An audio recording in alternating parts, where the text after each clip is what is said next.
Welcome again. Thank you for joining me. We're going to take a look at Chapter 1, page 30, Example A, Harmonization. So first off, if you've not reviewed my video on the basics of Harmonization 1, please do so first. Now, let's take a look at this example.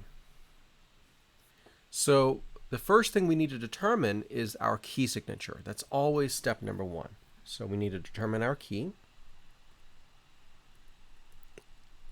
So it's a question asked. What key are we in?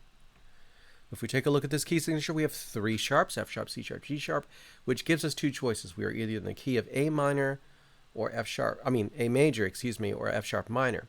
If we look at the chords though, there are a few keys. We're given an AE, which would be indicative of A major, and an A is the last note. If we look at the parameters of the right hand, E is the highest note, A is the lowest note. Everything indicates that we are in the key of A major. Okay, so we can answer that question. What key are we in? We are in the key of A. And I'm going to write that in the beginning here. So A. Okay. Next, we're going to determine the chords we want to use, right? And for now, I only want you to use two chords, the 1 chord and the 5 chord. That's it. No other chords. Okay. So what are the 1 chord notes in the key of A? Well, the 1 chord is going to be A, C sharp, and E. And the 5 chord, built on the 5th note of the scale, is going to be E, G sharp, and B. So on the piano, it looks like this. The 1 chord, A, C sharp, E. And the 5 chord, 1, 2, 3, 4, 5, will be E, G sharp, B. 5 chord, just like that. Okay. And we need this in order to determine the common tones between the melodies and our chords. Just like in the example I gave you in the Basic Harmonization 1 video, we are going to just use 1 chord per measure. Okay. So let me move back to this view here. Okay, so we're going to need a chord here. I'll make a box. We'll need a chord here. And this measure, this measure, this measure, this measure, this measure, and this measure. Okay. Some of my boxes are kind of on the stave, so I'll make that just a little lower.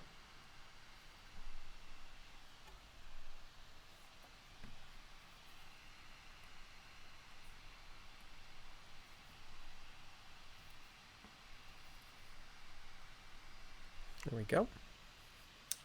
All right, so now I'm going to take a look at the notes themselves. In the first measure, I have the notes E, C sharp, and E. Okay, E is common to both the 1 and the 5 chords, but C sharp is only common to the 1 chord. Okay, so I am going to use a 1 chord here. And let me do that in green.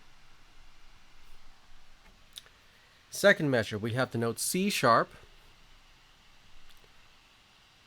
which is only common to the 1 chord, A, which is common to the 1 chord, B, which is common to the 5 chord, and another C sharp, which is common to the 1 chord. Again, 1 chord has by far the most common tone, so we're going to use a 1 chord again.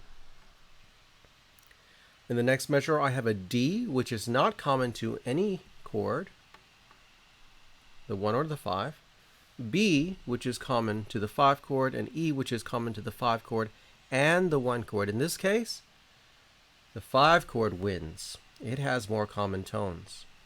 So we're going to do the 5 chord here. In the last measure, we have C sharp and A. Well, C sharp is only common to the 1 chord. A is only common to the 1 chord. I'll clean this up a little bit here. So in this case, we're going to do the 1 chord. And it really is this simple. If you follow the steps, it's really self-evident. Okay.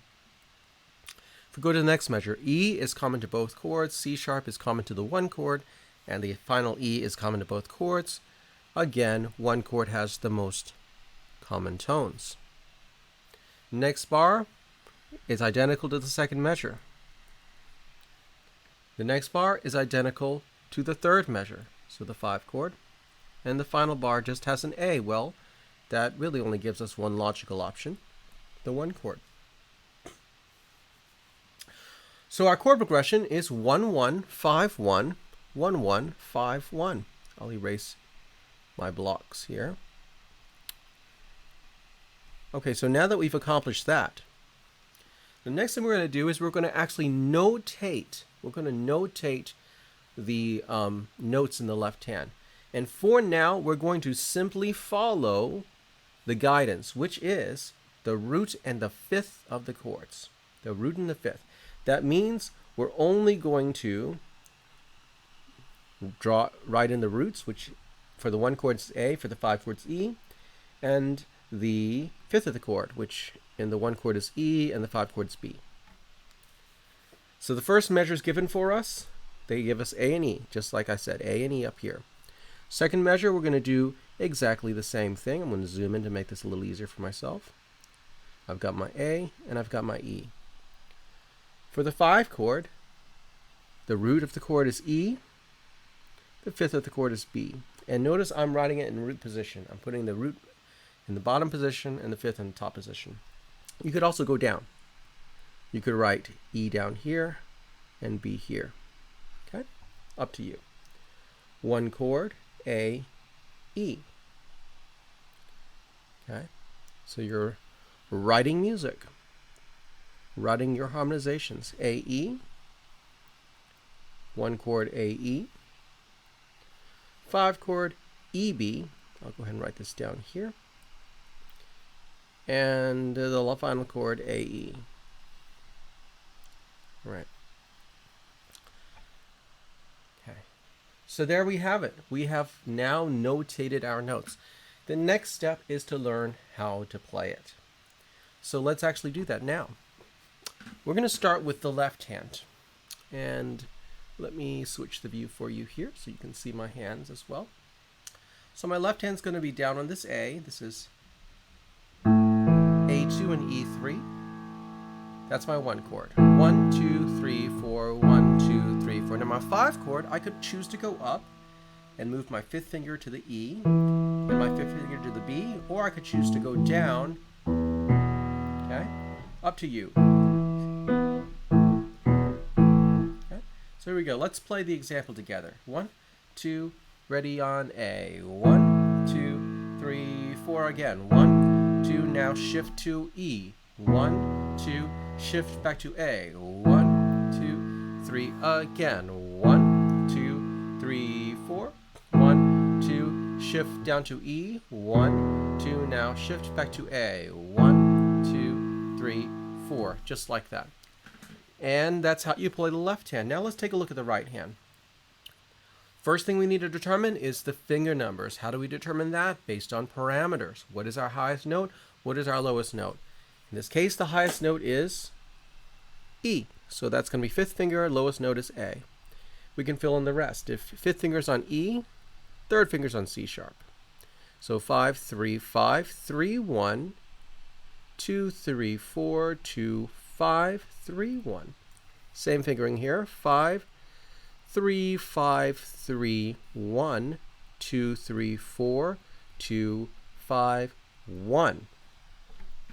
I'm writing all the finger numbers out because it's going to make it easier for me to play. Okay? I'm going to be thinking about the left hand. I'm going to be thinking about shifting the left hand. I don't want to have to always think about what notes I have to play. Those finger numbers are just additional information to guide me. I know it's an E, but I also know it's with my 5th finger. If my right hand is in the A pentascale position, A, B, C sharp, D, E, then if I use the correct finger, I'm going to play the correct note. Simple as that. Let's try playing the right hand together. 1, 2, here we go. 1, 2, 3, 1, 2, 3, and 1, 2, 3, 1, 2, 3, 1, 2, 3, 1, 2, 3, and 1, 2, 3, 1, 2, 3. Now you may need to play it slower. You might need to practice it several times. Once this is comfortable, hands alone, now we can begin to put it together. Putting things hands together can be tricky at first. I recommend doing very small parts. In fact, we might start off and say, you know what, I am only going to start off with just the first measure. Just getting the sense of playing two different things with both hands. 1, 2, 3. Let's do that again. 1, 2, 3. Just like that. Next, I might add the downbeat of the next measure just to connect the two chords. So 1, 2, 3, 1. Left hand plays again. Just try that much again. 1, 2, 3, 1. Once again. 1, 2, 3, 1. Okay. Next, we can do the same thing. We can even try the downbeat of this measure to the downbeat of the following measure. 1, 2, 3, and 1. Let's try that again. 1, 2, 3, and 1. Notice we have to shift the left hand early. Okay? You might need to shift really early. 1, 2, 3, and 1 to be prepared for the next chord, which is perfectly fine. The key is we're staying in time. I'm counting. I'm making sure I'm staying on beat. What we don't want to do is this. 1, 2, 3, and oh yeah, I've got to move. Okay, because now we've lost time. Ensemble's broken. Okay, so being in time is super important, even from the very beginning. Okay, it's tricky, but what do? You do smaller sections and you go slower. Let's try again. 1, 2, 3, and 1. Just like that. Okay?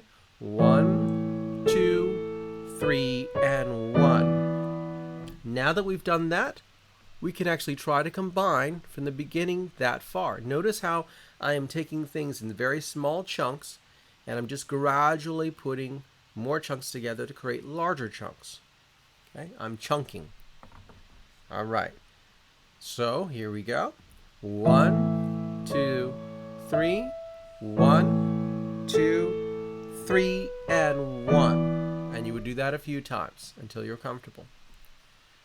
Then the next section would be just this. 1, 2, 3, 1, and again. 1, 2, 3, 1 until you're comfortable. Then you can add the next note. 1, 2, 3, 1, 2, 3, just like that. Then you can do the whole line. You'd follow the same process for the second line. Of course, everything is the same except for the last transition. It goes straight to the A. 1, 2, 3, 1, like that. Okay. So here is the entire example played for you. 1, 2, 3, 1, 2, 3, and 1, 2, 3, 1, 2, 3. 1, 2, 3, 1, 2, 3, and 1, 2, 3, 1, 2, 3. Thanks for joining in this video. In the next, we will take a look at the next example, example B.